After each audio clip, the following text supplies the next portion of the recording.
So yeah, just to continue.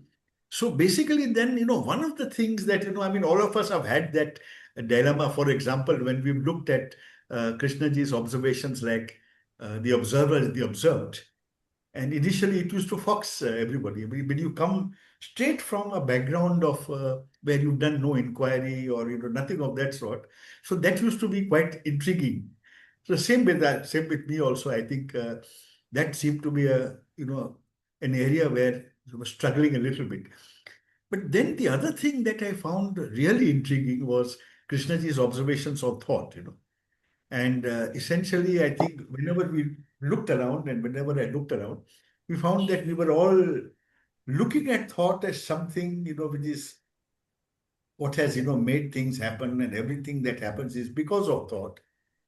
And for somebody to come and say, well, it's not that way, it's very, very different. That was, an observation, which, led us to think that maybe we can explore that. Because when we explore thought and its limitations, we are not really exploring just thought. We are also exploring the whole structure of what it creates, the me that it creates, or the ego, whatever will perhaps, like to listen from everybody about it. And then, partly because of the problems of video screening, when the internet is not very good, we realized that, I think when I was doing a session for a group in Delhi, just casually they wanted to know about Krishnamurti. And we thought that maybe we should do a reading, because reading often sets the focus. And that takes maybe about 10 minutes or so. And after the reading, I think, we can have basically a sharing among friends, actually, because it's one of those areas where there is no formality in that sense.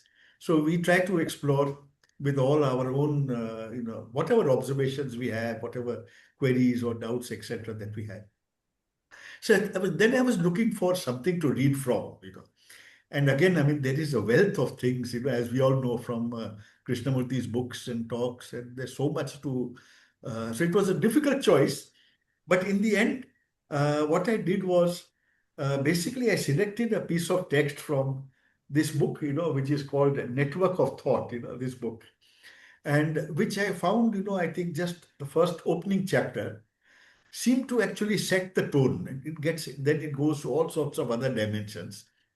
So I thought maybe we could actually just do a reading from the book, from that chapter, maybe 10 minutes, as I said, and then we'll open it out for discussion. I think we'll aim to, I mean, normally we try to aim for a 60-minute, but inevitably it goes a little to 45 minutes or yes, 75 minutes or whatever. That's not a problem at all. But just so that, the momentum, as long as the momentum is there, we can, keep it going. So I'll start the reading and then we will open it up for discussion. That's fine.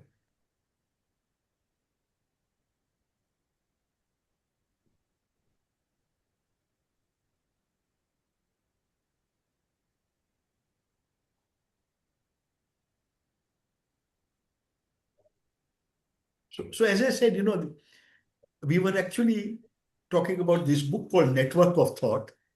And the first chapter is titled, We Are All Caught in the Network of Thought.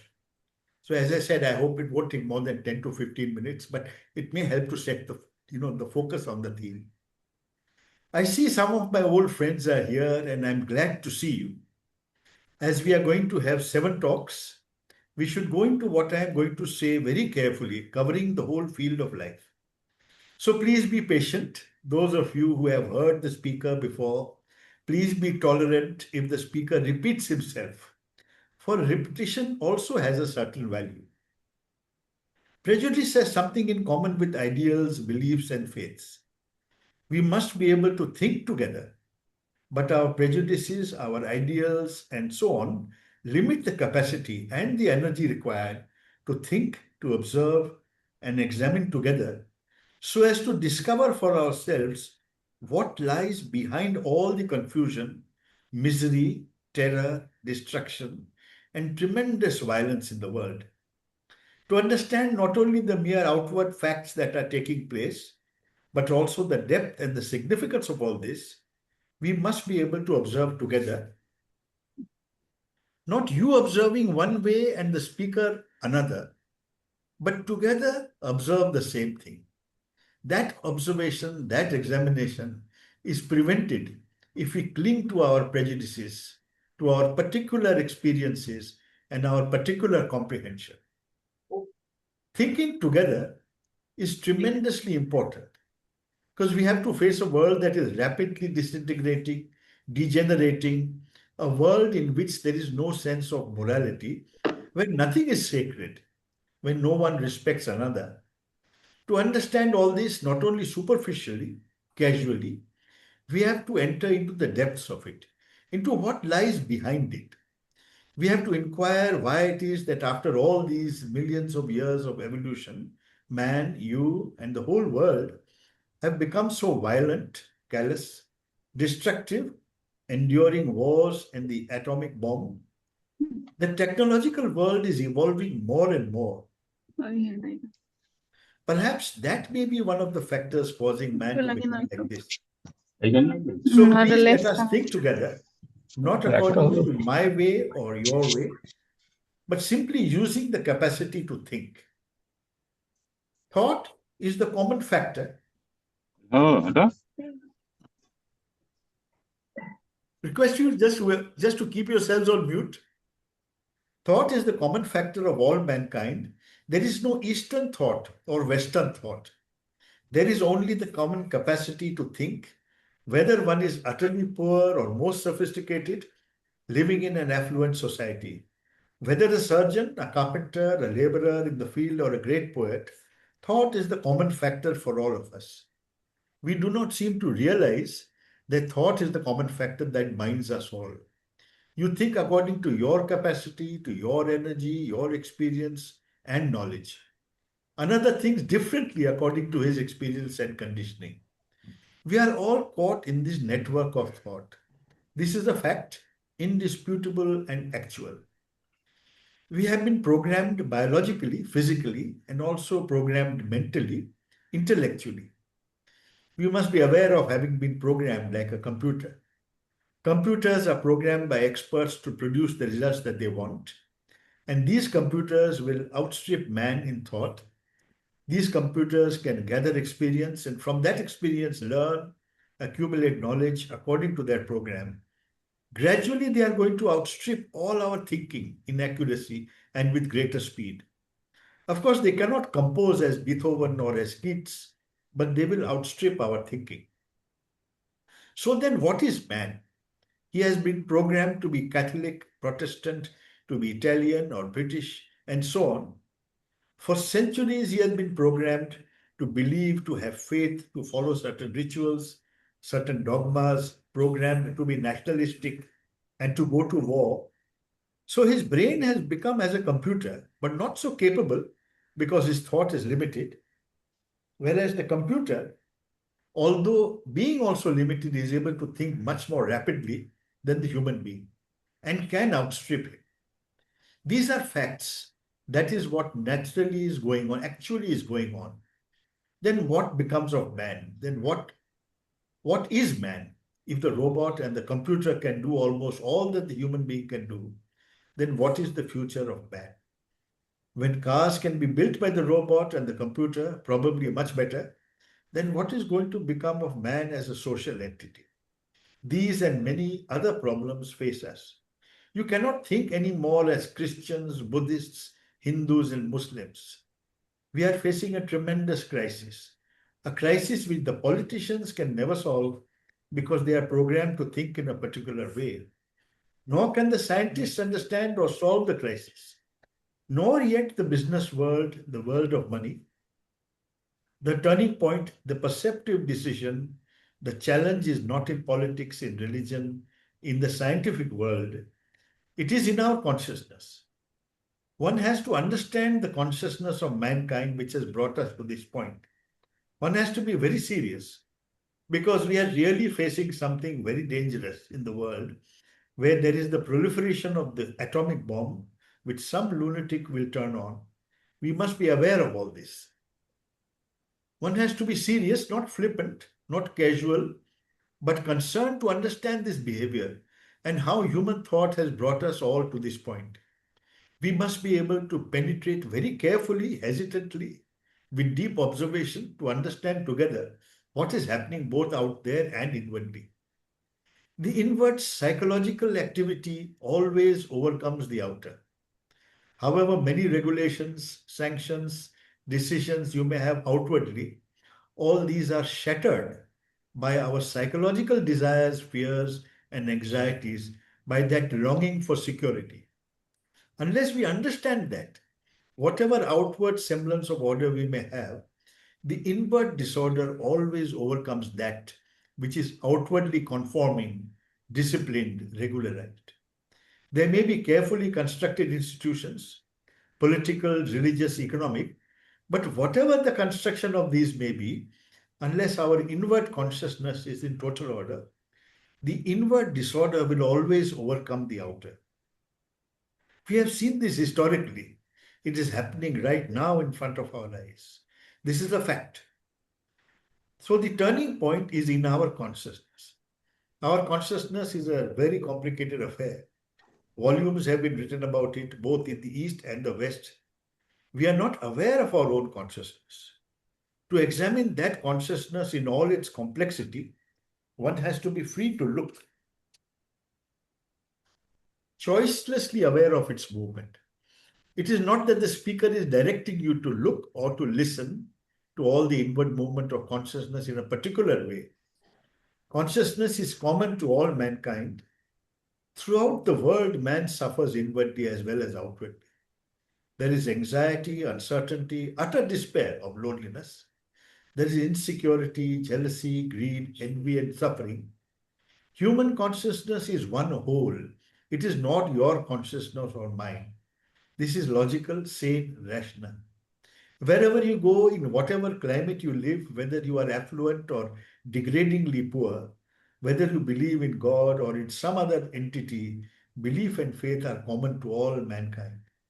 The images and symbols may be totally different in various localities, but they stem from something common to all mankind. This is not a mere verbal statement. If you take it as a verbal statement, as an idea, as a concept, then you will not see the deep significance involved in it. The significance is that your consciousness is the consciousness of all humanity. Because you suffer, you are anxious, you are lonely, insecure, confused, exactly like others, though they live tens of thousands of miles away. The realization of it, the feeling of it, the feeling in your guts is totally different from the mere verbal acceptance. When you realize that you are the rest of mankind, it brings a tremendous energy. You have broken through the narrow groove of individuality, the narrow circle of me and you, we and they. We are examining together this very complex consciousness of man, not the European man, not the Asiatic man, or the Middle East man, but this extraordinary movement in time that has been going on in consciousness for millions of years. Please do not accept what the speaker is saying. If you do it, it will have no meaning whatsoever. If you do not begin to doubt, begin to question, to be skeptical, to inquire, if you hold on to your own particular belief, faith, experience, or the accumulated knowledge, then you will reduce it all to some kind of pettiness with very little meaning. If you do that, you will not be facing the tremendous issue that is facing man. We have to see what our actual consciousness is. Thought and all the things that thought has put together are part of our consciousness.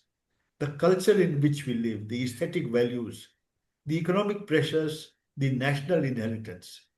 If you're a surgeon or a carpenter, if you specialize in a particular profession, that group consciousness is part of your consciousness.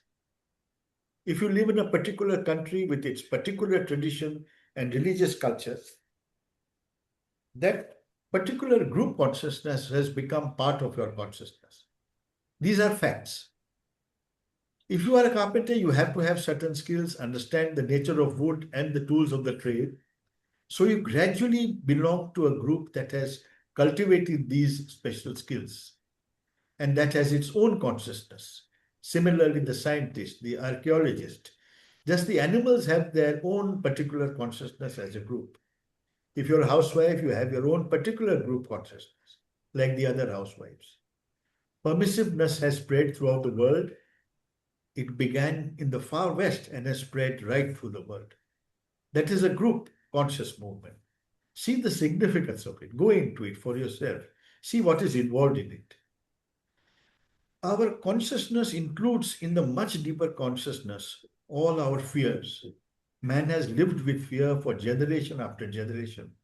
He has lived with pleasure, with envy, with all the travail of loneliness, depression, and confusion, and with great sorrow, with what he calls love and the everlasting fear of death. All this is his consciousness, which is common to all mankind. Realize what that means. It means that you are no longer an individual.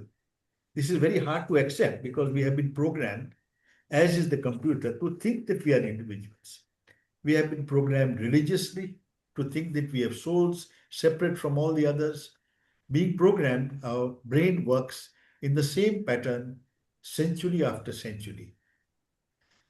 So I just thought this chapter is not yet over, but I thought I'd just read a bit of it just to set the tone for the discussion. It's a beautiful book, by the way. Actually, I discovered it as I was trying to sort of think about, first of all, the theme for today, and then just to think about how we might go about it. So this turned out to be a possibility of doing a bit of a reading, and then sort of 10 minutes, 15 minutes or so of reading, and then throw it open for discussion. And because it's something that is bound to be a lot of people see it from different perspectives. It'll be very interesting to see whether at the end of it all, it or some clarity emerges in ourselves. Basically, that's the may or may not emerge right now, or may not emerge, but the objective is just to see whether things somehow become clearer. So over to everybody, whoever wants to start with observations or whatever.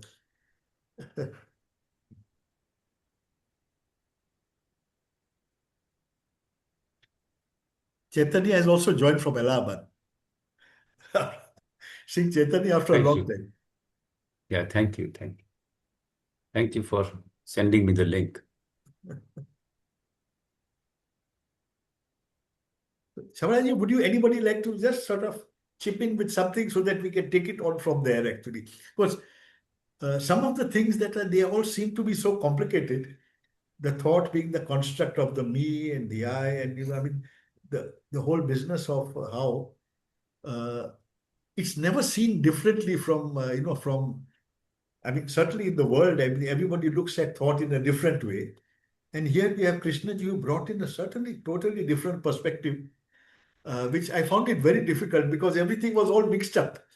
The ego and the me and everything all part of the whole thing. So I thought it might help to just talk about it, share with each other, and then I'll just share something. When you said you would be reading, am I audible? yeah, little low, thoda. Okay. Oh, chalega, it doesn't matter. We can. So I was wondering which book, from which book you are taking. This is from the book Network Yeah, of Thought. I understood. Yeah, I understood. Yeah. And I was reminded of my first acquaintance with this theme from Commentaries on Living, where it talks of thinker, thought, and thinking. That we think in these three concepts, three different, we don't connect to them, that there's one movement, that this is all together. There's a certain, we take thinker as thought as different, very obviously. That's how we grow up. So first time when you see this being questioned, that there's a division between thinker and thought, this is taken for granted. We all have been used to that, linguistically and conceptually. But here, pointing to something that is quite challenging, that are these three different concepts at all? Are these three different things? Though there are three words, they may be each having a certain function, emphasizing something, but are they really different? that thinker, that the thought or thinking process brings into being a thinker. So that first time it was totally new. So that's why I was reminded of that when at 25, 26, you read this, that it's a thinking that brings into being a thinker, that there's no entity as thinker per se given, available, or independently functioning or existing. Mm. So that's one interesting aspect that and here he's talking of, in this passage you read out, talking about thinking together. There are many things came up actually in this whole lot of aspects here.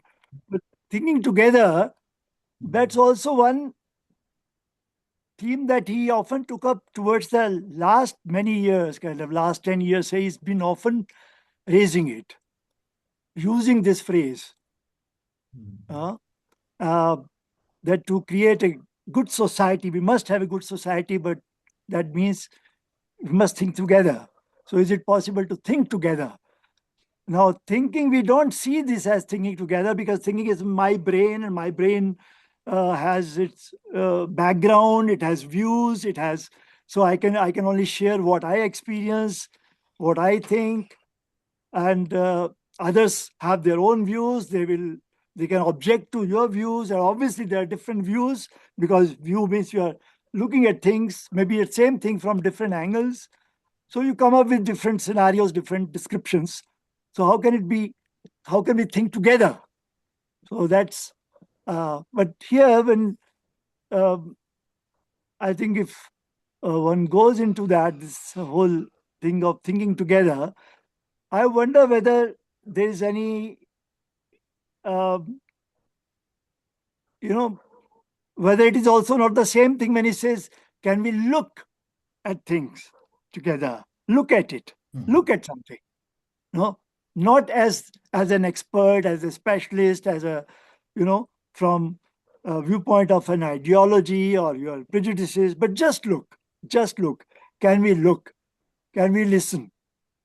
Can we listen to, not to the speaker, he would say often, no, not to the speaker. That's part of it, but also listen the bird sound, what your own mind is mumbling and uttering, reactions that are, objections that are coming from within. So the whole field is somewhere pointing to the whole field, where listening, watching, thinking, because thinking, if you take it as an action, it's ing. Think is a verb, is an action. So action has to happen in the here and now. No, it's like senses. You taste everything here and now, not tomorrow, not in time. So that means without being burdened by the past, though the past may come handy in terms of language, in terms of descriptions, but the action is happening now. So thinking, watching, can we do it together? That means not holding on to whatever I think is my experience, my past, my thing, not holding on, not clinging to that, even though it may come as an expression, it may come influence my expression and it comes out, but it's there in the field, it's being brought out for all to examine. And so is it possible to kind of swim together in the same waters? Because it's one brain. We are also so conditioned to think it's your brain, my brain. So it's basically humanity's brain. So this brain is saying something, no, is responding to some challenge in a certain way. So you express that. Say, this is what the brain is saying. It may be right, it may be wrong, because it's as conditioned. Other man is you. Each man is the same way. Thinking is common. Thought is common to all of us, and it works in a certain way. It has certain influences. It works from that programming, and so can we see, watch, and look at our programming, look at our humanities programming in the consciousness, how programmed this consciousness is and what it does. No, when it is not aware of this, what havoc it does in the world. So this is just as to begin Right. that aspect of thinking together, I thought would be interesting to look at. I think Balram wanted to say something. Balram, you wanted to say something, Balram?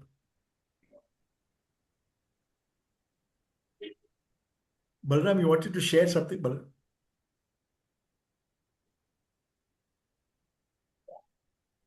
You're on mute, Balram. Balram, I think you may be on mute, I think. Yeah.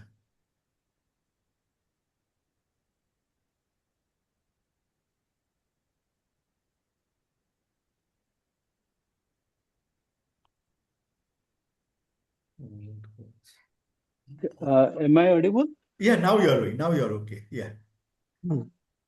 Okay. Thank you. I want to explore,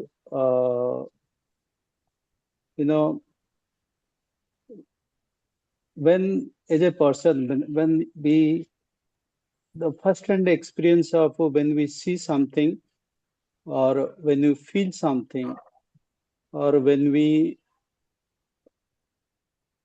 the first impression before even convert into thinking, the first when you smell or see or feel, at that stage, the thinker doesn't arise because the thinking has yet not started. So if we go little slow and see that the moment the thinker starts, then the seeing or feeling that stops. And then the moment the thinking starts, then the thoughts arise. Or the thinker or the thoughts is the same thing, but it arises. And the next stage is the words coming into the picture. That means what we think, it takes the shape of words.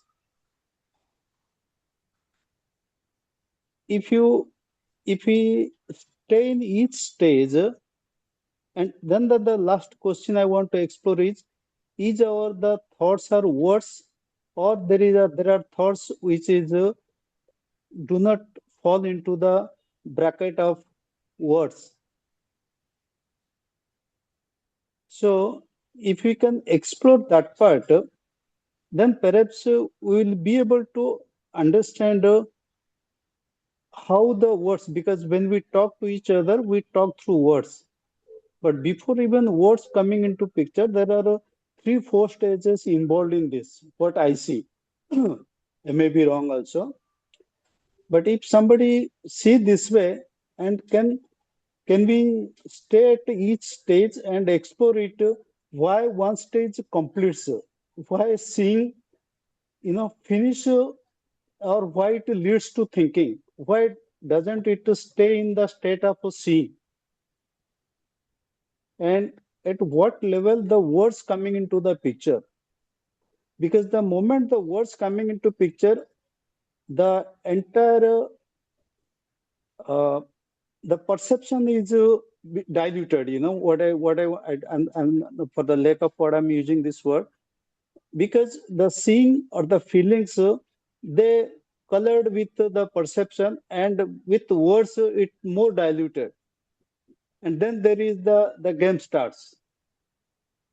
So does somebody see it this way, or can we explore that why the seeing invariably ends every time and words take it over?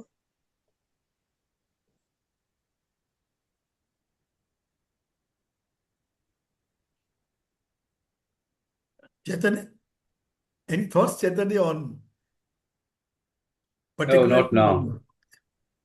on what Balram just shared?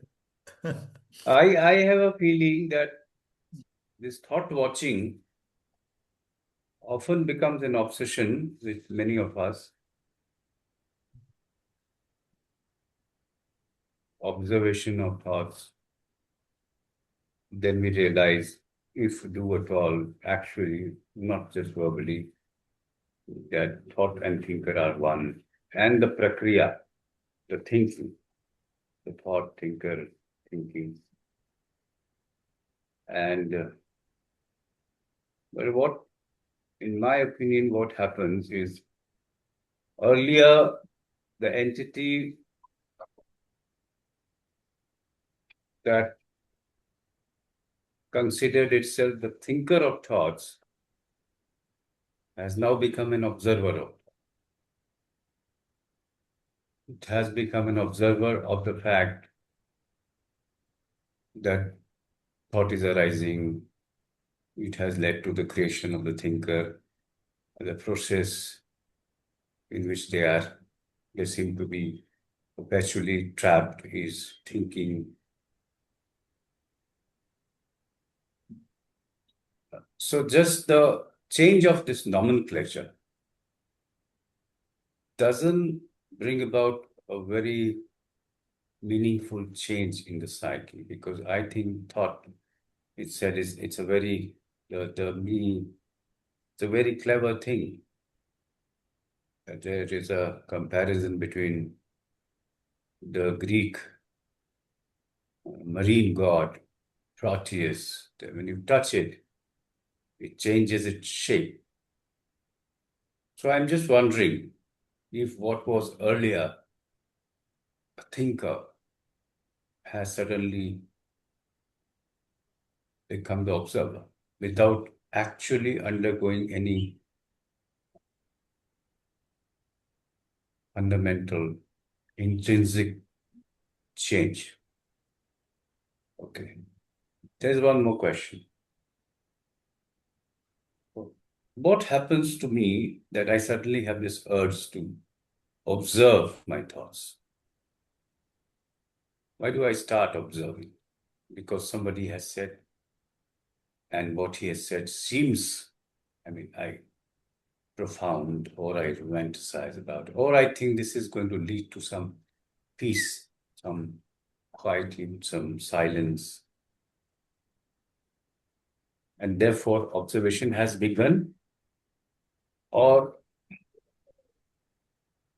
something has happened that on my own I have realized that unobserved thoughts are the source of my agitation, my trouble, and so on. So I think that this makes a big difference. Whatever somebody has said may have very profound meaning. It can be a very insightful thing.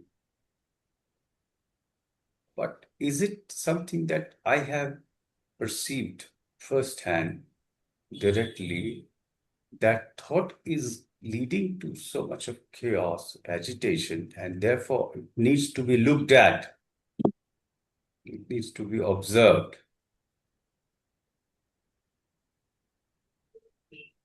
So that's something that I think each one of us has to explore with respect to this need to observe thoughts. Why have I started observing? Have I experienced the pangs, the sting of this myself, and have come to this understanding that there is a need to observe, and observation may do something to it, because I don't know why this is doing. Even the urge to observe is something that has come from within. Not that I can't just listen to you and start doing it. It may help, but the quality of observation may change a little if the urge has been created by my very intimate experience with the trouble that thought has caused, and I can see that this needs to go. Yeah. So first question was about what is the difference if the thinker becomes now the observer, and second is, where does this urge to observe thoughts? arise from? Is it something that I borrowed? Because in my opinion, that makes a lot of difference to this whole thing of observation, observing thought, thinker thought, thinking. Yeah, that's it for now. Yeah. Contribute again. I wanted to say something. Yes, sorry, carry Yeah. on. Sorry. Yeah. Yeah. I feel it's very interesting that we are talking about observation and thinking, but what I have observed in myself and what I have seen is that um, the basic question here I feel is that can you observe thought, very simply speaking, but I would like to ask, is it possible, like the moment I have seen, the moment you observe thought, what am I observing? In order to observe something, I must recognize it. So the moment I feel that I'm observing thought, at least in me I've seen that I'm actually observing based on my past experiences, based on what I have concluded before, and through that lens I'm constantly observing and coming to terms with the thinking that is happening now. And I might think that because I am observing my thoughts, there is an observation without the observer, right? I might think that, but I would put this question, that is it possible to really observe and recognize that you're observing? Is it possible for a human being, for us to look at thought and at the same time recognize that we are actually looking at thoughts? Because the moment we are looking at thoughts, who is looking at thought? Isn't it the previous fragment that has looked and come to a conclusion? Or I have listened to, say, Krishnamurti, who says, look at thought. And I think I'm looking at thought, but already the thinker is there because I know that I'm looking at thought. I'm recognizing that I'm looking at thought. So, that is my first question, that is it possible for me to look at thought and at the same time recognize that I'm looking at thought and hence some changes happen and so on, so on, so on, which then that question also implies a lot of things. It also implies that the sequence of having a thought, image, word, and so on, this whole sequence, like a mathematical sequence, how do I know this sequence is happening? Again, I might have seen it in the past, and I might have, according to the past, I've seen it, and now I'm communicating it to you. But in the present moment, if I'm really looking at thought, if I'm using that hypothesis that I'm looking at thought, how do I know the same sequence is happening again and again? Is it that I'm using the past sequence, or I've listened to somebody else and using that sequence to justify what I'm thinking right now and saying, okay, words is happening, this is blocking, that is blocking. So I think our fundamental issue here, and we need to think together, so that is also part of thinking together, is that is it how, or not how, is it possible to look at thought, and what is blocking us from looking at thought? So I think that is a fundamental issue we can discuss now. Just one observation, sorry, just a thought Hmm. before we pass on to someone else to talk. Actually, just one point. I was wondering whether uh, I I can observe observation, or the fact that observation happens and you can know that observation has happened. Because I think, first, I mean, what I feel now is that maybe as long as there is a vested interest, can observation happen at all? Because, there is a keenness to look at thought, therefore keenness to improve oneself, etc., etc. I'm just wondering whether, it's like, just an analogy, some stream of light coming from somewhere, and it finds a gap in my consciousness, and for a moment something happens, something like an insight. You can call it an insight or an observation, not me observing, but an observation happening. I'm just trying to, perhaps, for most of us that may happen, but is it so that we are so caught up in this network of our own prison that despite the fact that I think we think that we are observing and we are doing this and we are doing that, whether in effect it's the same network at work? So this is just a thought, again, putting it Mhm. to everybody to think about.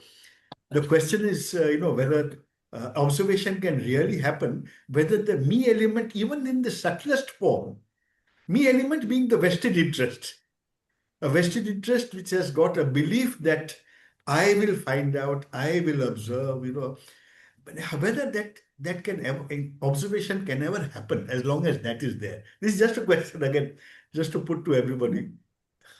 I mean, sorry, I just want to. So I feel what you're asking. Just clarify if I'm wrong. I think it's very. You're saying that why does the me come and hold that observation or that insight that you have had? Why does it hold it and creates a kind of a circle Yeah. around that? Yeah. Is Yeah. that what you're asking? No, what I'm saying, what I'm saying is that we have never really accepted the core of Krishnaji's core observation.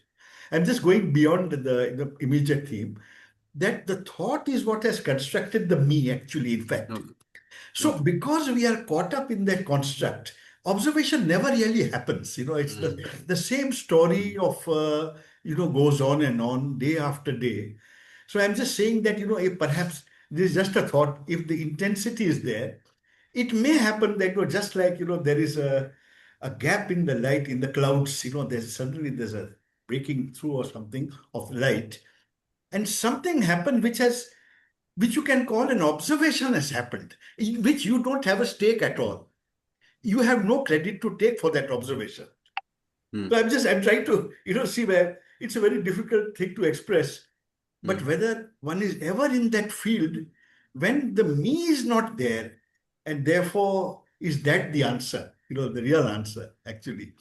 Whether observation can really happen as long as that me is there, even in its subtlest form. Even if there is a subtlest form, a belief that, somewhere along the line, it's the vested interest in the me is still there in the observation also. So whether that itself is becomes a bit of a deception. This is just a thought again to discuss, to put it to the group actually to think about. Yeah, no, Kamalda, Yeah. I do, to greater extent, I agree with you. Because when you start observing, then you don't see observe. The word you observe, it doesn't, where you start it, how it could be an observation. In what I understand from the JK parlance, the observation has to happen without me. And for that, what I see is that we don't stay in the state of seeing. We very fast move into that, the state of words, the state of, you know, because we want to accumulate, we want to try to identify what I'm seeing, what I'm feeling, what is my emotion, all these things we wanted to quantify it. The moment that happens, then the me starts, then the word starts. So I want, if possible, we can stay here and explore why this ends, why this seeing, thinking, feeling, it ends abruptly and me takes over. Because when observation is something which is doesn't require me, but the me doesn't stay very far away from seeing it. It, the moment you see something crop up, it is this good, that bad, so why it happens, why our mind is so accumulated. Yeah, I don't know what it I should call it, but why it is, do not stay in the state of seeing or the state of feeling, why it converts into mind stuff. Well, Kamalji, yeah. just this what Balramji is saying, I was um, just listening to that why me takes over. This is uh, is how is me very different from any other thinking? Is it's part of thinking? Thinking is bringing into being that sense of me. Now, what is it that is objecting to it within the mind? Say, is there a thought, an idea that me should not come in? Me is something bad. Me is, this isn't that part of our uh, general trajectory that we what is right, what is wrong, what should happen, what should not happen, what is good, what is not good. So, and is it now if me comes up and you see me comes up, when if I see this is so this is creating maybe some issue. Why is it creating an issue? Just One, the questioning is, the thought is very good for questioning. So it can always say, okay, what is my objection to it? Why do I have problem with this me? So let me look at it. So there's always at any stage, there is a problem. You look at it. Okay, what is it? Why is it coming now? It's not relevant here. It has no function here. Why does it come? How do I get this thought? No. Do I fight it? Who is fighting it? No, there's always if it is is it possible to just, as a question, I may fail, I may not manage, I may be too turbulent within. So I look at that turbulence. It is coming from maybe many sources. So it's very inner dynamism. Is it possible to look at inner dynamism without what is it that, why should it not be there? I think it's playing with it. That's how I feel. It's happening, whatever is happening. Do I break my head against it with it? I'm myself. I find myself in this word. What do I do? I find myself in this word. I don't bring myself into it. It's there. I find myself here. With all the issues outside, inside. I look at all that. What choice do I have? I have this freedom to look. And if I'm not free to look, as you're saying, free to look, I see, okay, what is it that is preventing me from looking? So question after question. Thought is good for questioning, but it can't. But if we are looking for answer in the question, I think that's where we run into trouble, because thought cannot provide you an answer. It will provide you an answer which is stale always.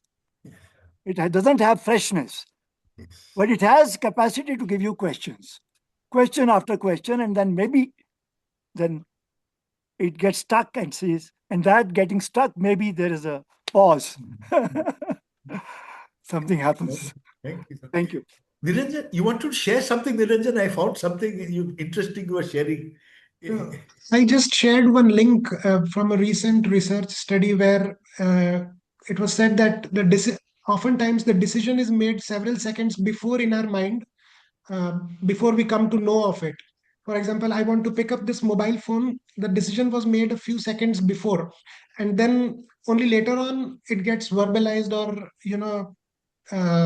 so staying with what Balramji was mentioning, it was in response to what Balramji was speaking, that uh, from from a decision being made or from an observation being happening to the second stage where thought whips up a thinker.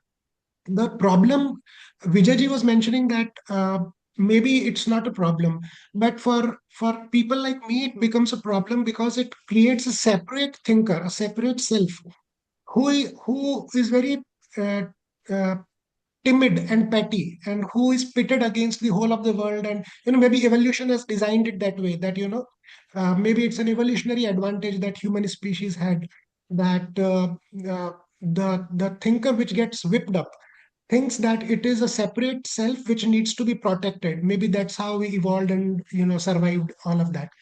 And what Krishnaji was mentioning in the passage which Kamalji read out, that until we know in our bones that uh, we are whole of mankind.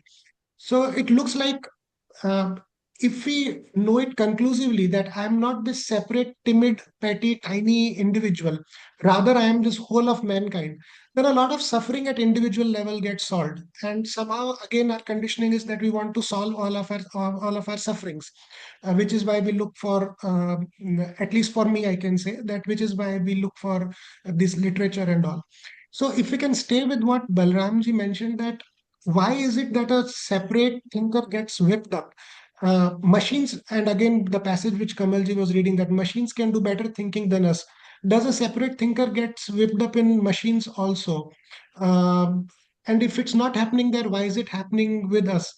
The only motivation for me is for the cessation of suffering, because as long as there is identification with the timid self, it leads to all sorts of suffering. But somehow, if I can come to know conclusively, not intellectually but in my bones, that I'm not this tiny petty thinker who is the next stage of observing. And if some intervention can be done there, I do not know how. Maybe by knowing the way thought works, knowing how thoughts originate, knowing how this. It is also said that this thinker is a propriation function of the brain, where brain makes sense of all of these thoughts and identifies with the separate self. Maybe if we have some insight around that, it will probably uh, help come over the division of a tiny me and the rest of mankind or rest of universe, like that. So yeah, that is what I wanted to say. Yes. Thank you, Dhananjay. Thank you.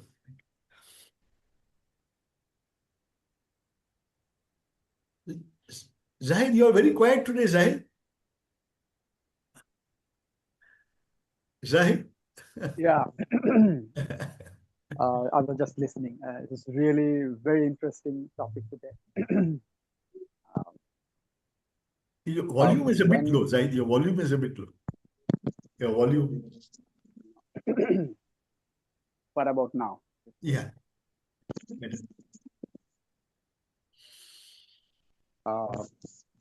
Was listening. It was really interesting topic.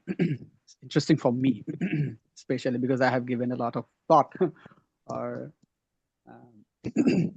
attention, or you can say.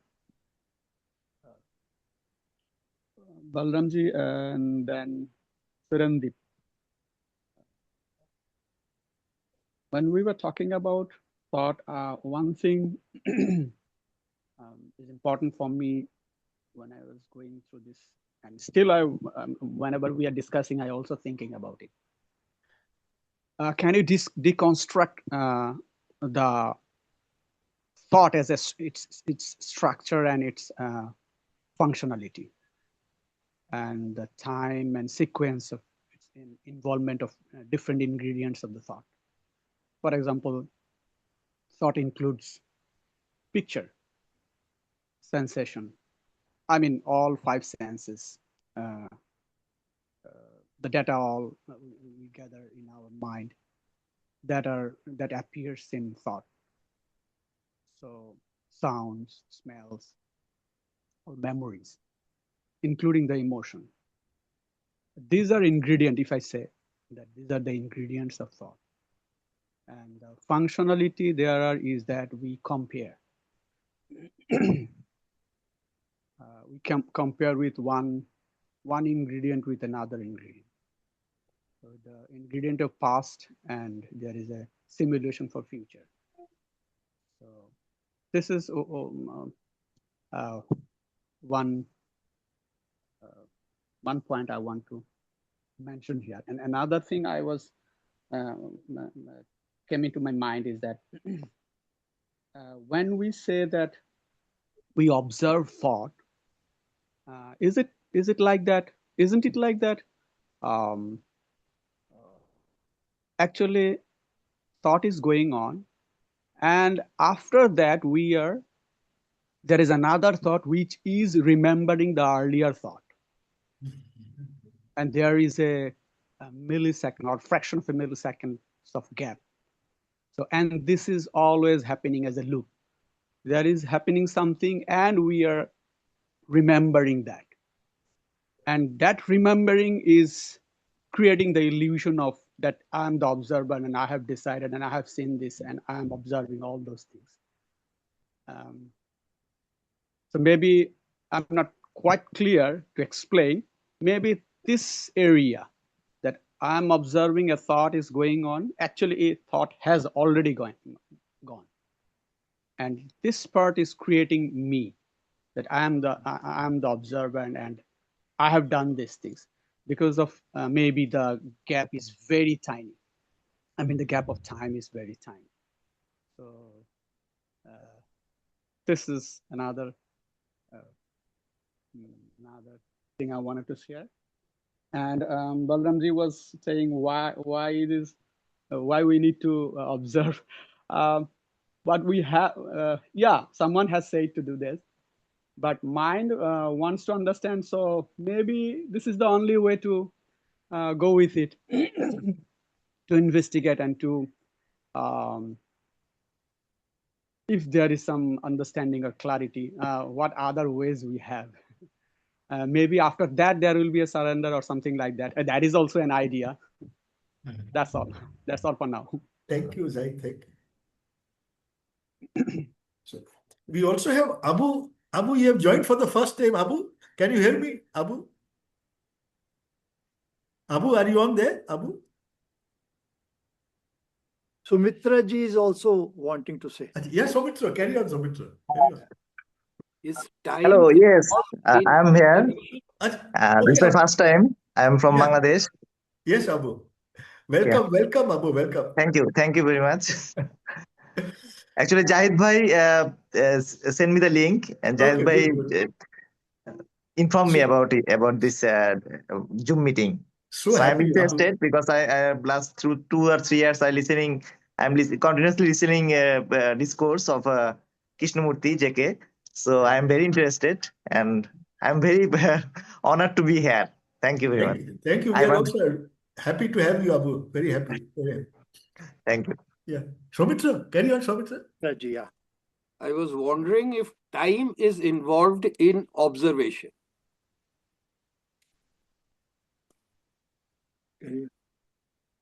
No.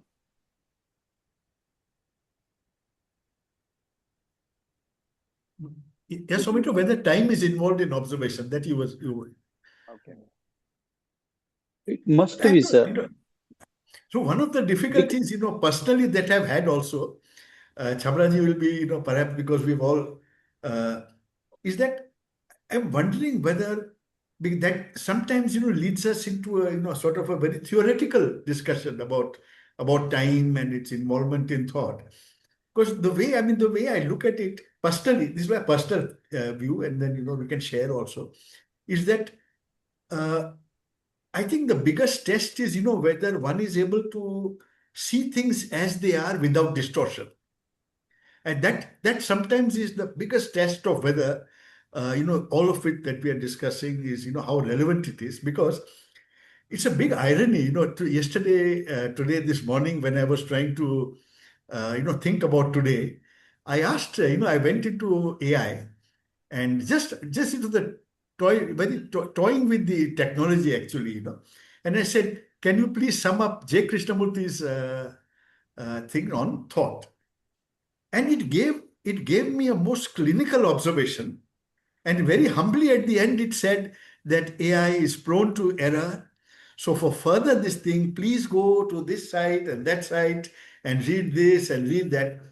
So I was just wondering whether, I think one of the reasons, and it's a very mischievous thought actually, one of the reasons may be that artificial intelligence, the way we use it, if we use it properly, it does not have any psychological barriers like, anxiety, fear, and all that. So it does not selectively decide on what, Krishnamurti has said, or what is this, or what is that, It didn't for a moment mention anything other than all the core things that were very interesting. I noted it down. I just took just one paragraph, So I was wondering, whether the more important thing is to say something that we can ourselves feel the moment we are able to see things without distortion by our own personal barriers. And we all have, I think very often it's selective watching. At times we are able to see without distortion. At times our preferences, all our weird. I'm just wondering whether I just mentioned it because sometimes I feel that discussion into, about time and thought, though very relevant, personally, I found it much more important to see whether there is a particular time when one is actually able to see things absolutely objectively. The biggest test that the psychological barrier of the me is not there, possibly. Because it's the me that distorts, presumably, I think, with all its preferences, all its weird fears, all its anxieties. So that's just to throw it in. I don't know how relevant it is, but I just threw it into the discussion. Here I can say one thing, please. Yeah. You say if we should trying to see what is right, Yeah. but who is trying? That's the problem. Because if I organize to see something, what is that that involved me actually. Yeah, Involving me, because it could not be organized. It just happens, right? yes, that's So, right. because uh, what we are achieved to see by getting observation. That's mind always asking, and Mhm. that's the problem. That's the problem, I think. Right, right. Yeah.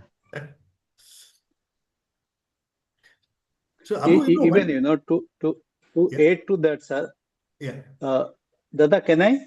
Yes, yes, Bharat, can you? Yeah, Bharat. Uh, what I'm trying to say is that time comes at the moment me starts. Because if there is no me, then there is no time also. Because psychologically or physically, the me starts with a time and ends with a time. So theoretically, it is sounds so. So to evolve or to get into state of timelessness, then one has to be me-lessness. So that is the theory part. But what I'm trying to understand is when J Krishnamurti says we don't look at trees, we don't look at flowers, we don't even look at a single leaf, even we don't look at the our wife, our we only look at those words and those images. So it seems like we have you know forgot about see what it is. Even we don't see it also. We only interested in seeing our own reflection. I think that is how, because then there is no seeing. It is only from one interpretation to another interpretation, one image to another image. So we are caught in this, and that is the reason why we never get that taste of, or even if we get it also, it is for for a millisecond or for like that, that we don't be in that state of thatness. Because what I have observed is that we don't see only. Because the moment I see something beautiful, this even saying beautiful also come into the picture. Saying ugly is also coming into the picture.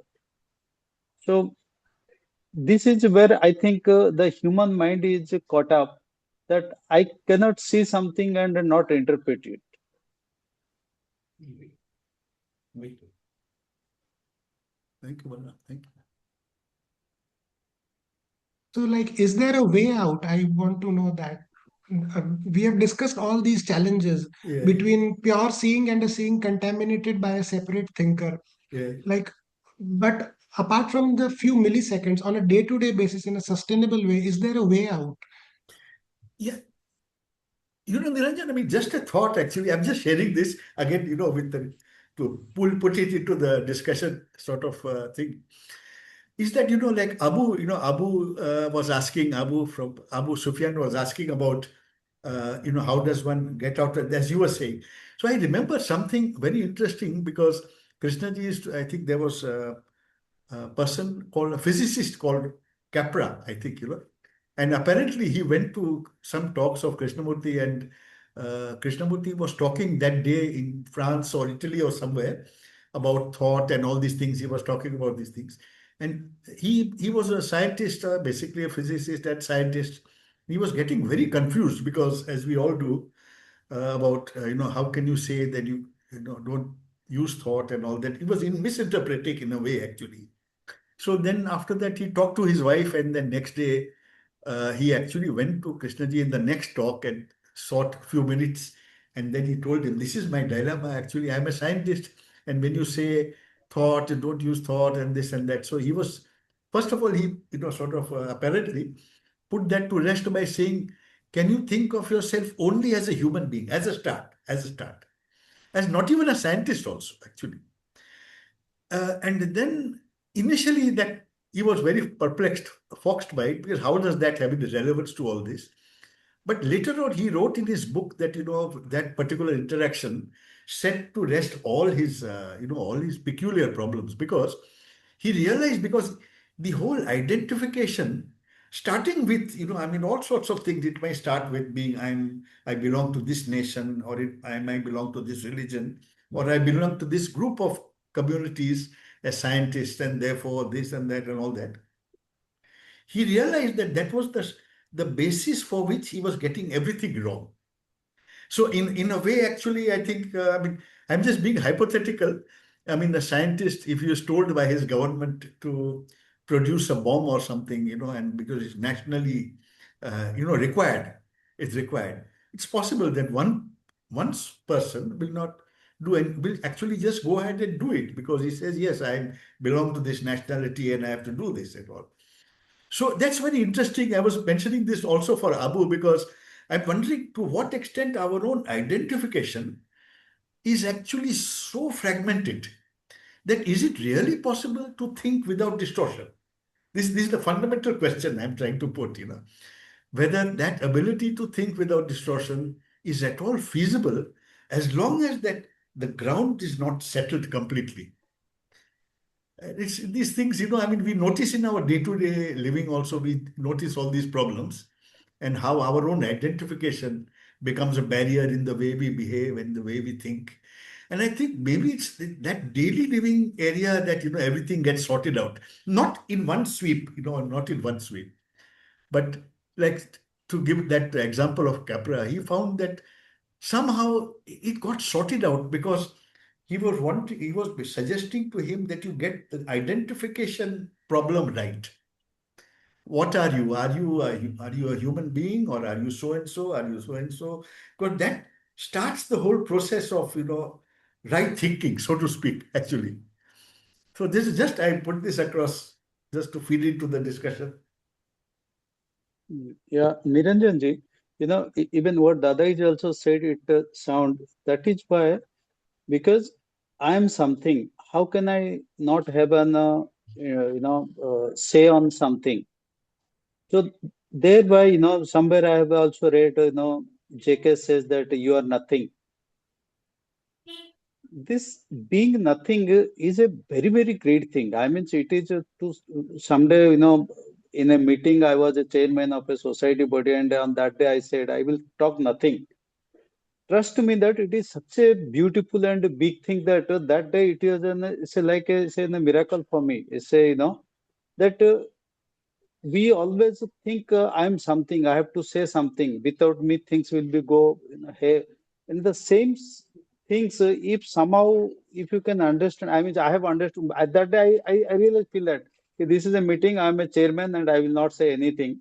Let's see how it goes. It is goes because somehow I cannot accept it. I'm nothing. Though I was experimenting with it, but deep down I was thinking that I should have said this thing at that point in time, but I didn't say.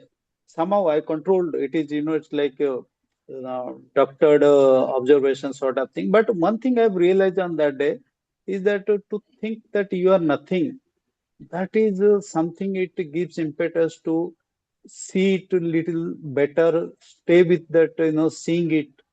That's what I want to convey. Right. We have not yet heard from Mr. Sengupta, Adrita Sengupta, and also from Puneet. We have not, in case you want to say anything. Puneet, anything you Yeah, want to say? hi, Hi, Puneet. Kamalji. Yes, yes. Hello, everyone. Yeah. So yeah, interesting conversation. So lovely hearing everyone and the insights. So I'm just going back to the gentleman who asked, "Is there a way out?" And what? So all the challenges we've discussed, thoughts and its limitation, and so on. So I think Vijayji in his conversation, I think pointed out very nicely that when one is, is in the kind of a state where he is kind of accepting everything as it comes and just looking at it choicelessly, without any preference, and whatever is happening, just observing it. I think when one gets into that state, then through that observation, I think something happens in that observation where even things which you didn't expect would work out that way starts to kind of go in that direction. Needless to say that when one is observing that wanting it to be wanting something should not come in, but just choicelessly looking at things as they are happening.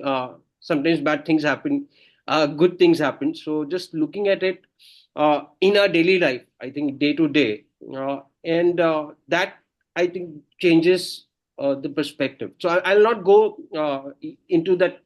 That takes time, because then again you get into that gradual process, like you were saying, that we get into that improvement mode. But just looking at things as they are happening and just listening and observing things. Thoughts do have its place, uh, and like the theme today, thoughts and its limitation. So functional thought is necessary for us. Those who are working, we could relate to it. So there are places where we would need the knowledge that we have, the historical knowledge, and it has its own value, and one has to kind of use it, and it happens on its own when one is in a state where when one is just looking at things. I think thought and the past knowledge also comes very handy in solving the day-to-day problems, and the insights come, and that insight sometimes too comes from the past. There are sometimes there are things which are fresh, which are very new, but there are some insights which do come from you have read something long back, or it was in your mind long back, but that insight comes and helps you to solve the problem. So yeah, that's just my submission. So just to sum it up, so one, the answer is, how do we deal with it in day-to-day life, is just, I think, looking at things choicelessly, and trying to be in that mode as long as we can be. It's tough in practice, easier said than done, but I think that helps. That has helped me personally. Yeah. Thank you. Thank you, Puneet. Thank you. Adrita, কিছু বলবেন? Adrita, কিছু বলবেন? Would you like to say something? Actually, I am Amor Sengupta. Oh, Amor, right. It's my That's why I was wondering, daughter's. because I saw the name, it sounded different. Actually, also, like, you are doing the great job. Actually, whatever we are talking in this field, I think that we should practice first, and all these answers will reveal itself. Whatever the questions we hear arising, all will be get resolved through the practice, with choiceless awareness, if we practice day-to-day life. And where we will see that there will be diversity without capacity. That's my saying, all right. Thank you. Thank you, Amar. Thank you. So we have only two more to ask, whether they'd like to say something. One is Purushottam ji, kuch kahenge, Purushottam ji? No, it's okay, sir. So Purushottam ji has been coming to our center from very recently. So he confesses that he is still to jump into all this. He had gone to Vasant Vihar. From there, when he came back, he came to our center once. Ayon, kishu bolbe naki? Ayon, would you like to say something, Ayon? No, sir. Just I wanted to say the AI thing. AI doesn't have anything like thinking process. It's just they are using statistics to throw the words out. That's using context, and they don't have any feeling, thoughts, and me or something like that. It is just pure mathematical models they are using, and they are taking a context of the words, and then they are throwing the next word. So it's completely it's not living thing. So it doesn't have something. It doesn't think. It doesn't also have relationship. So we have to deal with that also. That's true. No, I was just joking, when I was mentioning about that AI, because ironically, it's able to look at the data absolutely objectively. Of course, I agree, it has got no problems like us. We have psychological barriers, hundreds of psychological barriers. But because it doesn't have that, it produces the most amazing analysis. And also at the end, I think it has got used to saying also, I may be wrong. It says that also at the end, I may be wrong.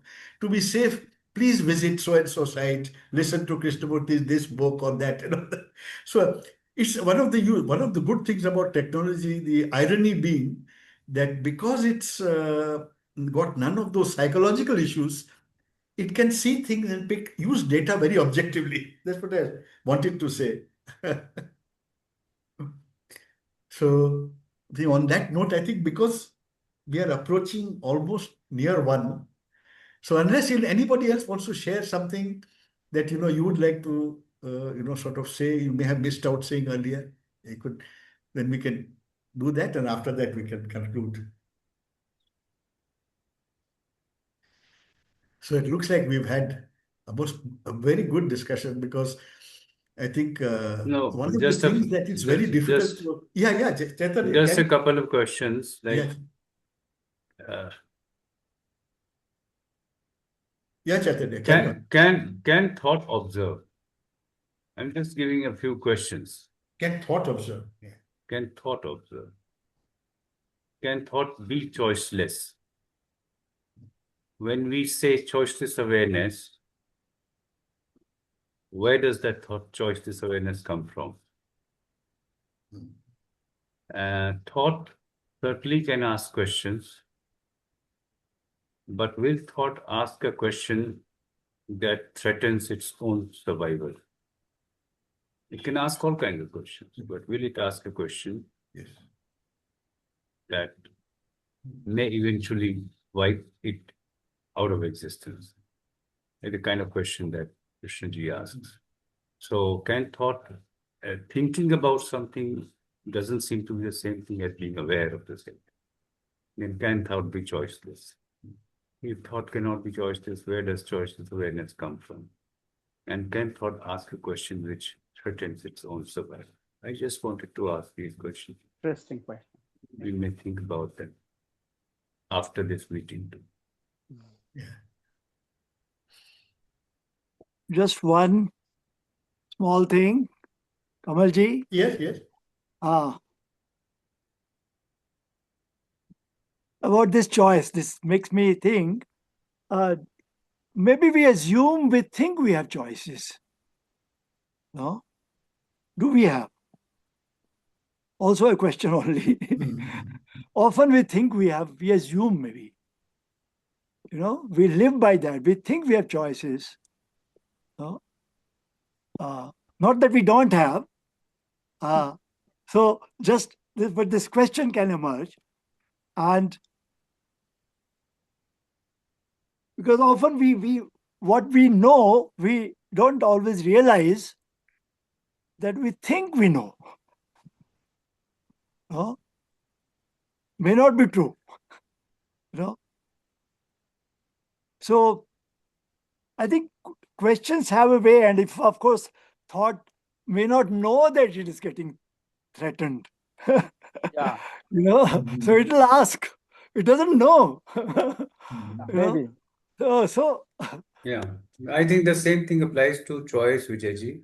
Like when I reject one thing and choose another, I don't know that they could be actually the same thing, not very different from each other. Yes. So that leads me to think that this is better, this is worse. I reject the worse, choose the better, not knowing that they could be the same. That is also a judgment. Sir. Yeah, but still entanglement there, no? So yes. Yeah. So, but that mind sees that there's this. Actually, I don't know. No, at least can be that there can be that situation where I'm not sure. I don't know, but I either accept some pressure, and in that confusion I do it. So choices of it's almost a cultural belief, that choice, freedom is choice. Of course, in certain areas you have choice apparently, and there's no conflict there. But very often we think we have a choice, but you find yourself in this world in a certain situation, and you start questioning, reflecting, and you say, well, I'm here. This is my starting point. This is where I am. So, and I assume things. Yes, I assume things. So, do I have to? Question, because questions are possible. You see, this capacity is there in the brain to go on questioning. It has its own rhythm. It has, as somebody was saying, conclusive feeling in the bones, something like that came, But whether you are the whole or whether you are that petty, both are somewhere you are, choosing one expression against the other. That's also it's an assumption. It's also some kind of judgment, which can be questioned. So all your judgments can be questioned. All my judgments can be questioned. So there's always this the very questioning, the brain's own capacity is offering that fluidity. So why do I buy rigidity and somewhere not pay attention to the fluidity? The question. Yeah. Okay, thank you. Thank you, Chablaji. Thank you. So I think because we are approaching 1 o'clock, and this has been a really very lovely discussion, because I didn't realize almost 1.5 hours. And so thank you everyone for joining today. And just to remember that, we should be in touch with each other. We are available on Gmail, etc., etc. And as usual, I'll be sending a follow-up email. So we can continue the dialogue, sort of going, regardless of whether we actually happen to meet formally here or informally on Zoom, but we can keep that dialogue open. It's been so good to see friends from all over the place, from Abu and Zahid from Dhaka, Chaitanya from Allahabad, Niranjan from Jodhpur, and very good, Purushottam from Kolkata, Balram from Mumbai. So it's great. Soradeep presently from Tamil Nadu. Thank you so much, and till we meet again. Thanks. Before Goodbye. closing, may I ask one question for everyone? Is there anyone who didn't practice meditation, some kind of? Anyone we are here who didn't do any kind of meditation? Is there anyone? This is the question, please. No one, Chablaji, no? Kind Zahid of is asking, meditation. does anybody do meditation? Practice meditation. Your question is whether anybody who is not practicing any kind of meditation? Right. Is that the question? Right. Is there anyone who I did don't know not what do? So Zahid, you're saying, is there anyone who practices? I don't do, sir. I've practiced any meditation. No, I don't know what it is. Don't do. But did you practice? For example, 3 months, No, 1 year, 2 years. I didn't do meditation or practice for last 10 years, sir. Before that, I was doing a lot of things, but last 10 years I have not been doing. Yeah, but you have a history. I want to know if there is anyone who does not have any history of doing meditation. I have a full history, sir. Thank you. Thank you.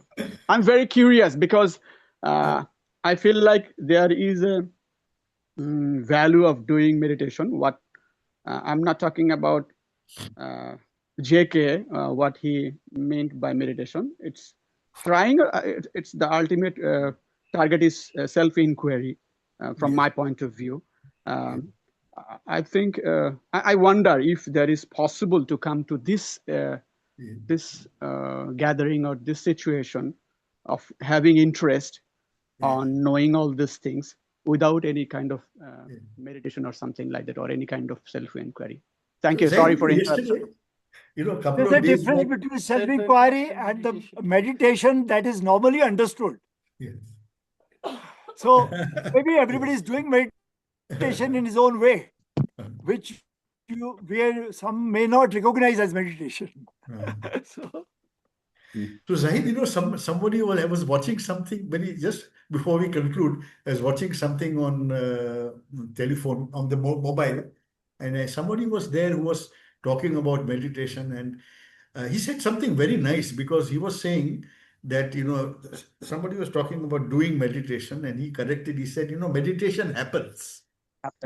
And so that was very interesting, because in a sense, perhaps we also feel that though we are very keen to be in that space, I would call it that space, where we are free from ourselves, basically. I mean, our own problem is ourselves only. It's very ironical. A lovely quotation I think I was attributed to Rumi. It may not be attributed to Rumi, where he says, protect yourself from your own thoughts. Very ironical, but very interesting. Anyway, And that will not be choiceless. thank you very much, everybody. And till we Thank meet you. again, just to say thank you once again for joining today. Thank you. Thank you. Thank you Thank all. you. Thank you very Hope to much. see you again.